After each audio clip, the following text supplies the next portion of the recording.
আস্থার জন্য আমরা চলাফেরা করতে পারি না। এটা রোগী নিয়ে যাওয়া পাইতেছি না, আমরা চলাফেরা করে পাই না, হাট বাজার কোনো অনেক কষ্ট হয়েছে। ব্রিজ হয়েছে না, আস্থার দরকার। বিলের মাঝে নির্মাণ করা হয়েছে পাকা সেতু, তবে ব্যবহার করা হচ্ছে ধান শুকানোর কাজে। 2023 সালের 3 জানুয়ারি জামালপুরের ইসলামপুর উপজেলার পচাবহলা টেবরাই পেচ সংযোগ সড়কের ফটিকা খালের ওপর 96 মিটার দীর্ঘ সেতু উদ্বোধন করা হয়। তবে সেতুর পশ্চিম পাশে 6 কিলোমিটার সংযোগ সড়ক নির্মাণ না করায় কোনো যান চলাচল করতে পারছে না। কাঁচা সড়কে পায়ে হেঁটেই চলাচল করতে হচ্ছে এলাকাবাসীকে। তারা জানান, পণ্য পরিবহনে যেমন ভোগান্তি, তেমনি জরুরি প্রয়োজনে সেতু পার হয়ে কাঁচা সড়কে চলাচলে আরও বেশি ভোগান্তিতে পড়তে হয়। এছাড়া বর্ষা মৌসুমে সড়ক তলিয়ে যাওয়ায় সেতুটি কোনো কাজেই আসছে না। আস্থার জন্য আমরা চলাফেরা করতে পারি না।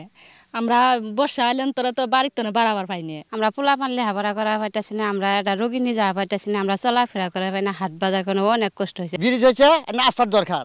আস্থাটা মনে হলেন তো তাহলে মনে হয় এই দেশের মানুষের মনে শান্তি হবো। শীর্ষের অনুভূতি থেকে মুক্তি দেয় মাত্র 30 সেকেন্ডে। Pepsodent sensitive expert. অবশ্য শীঘ্রই নতুন প্রকল্প গ্রহণ করে সংযোগ সড়ক নির্মাণের আশ্বাস স্থানীয় সরকার বিভাগের।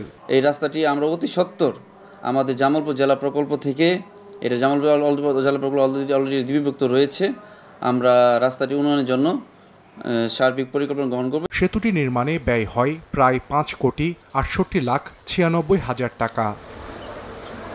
সময় সংবাদ, জামালপুর।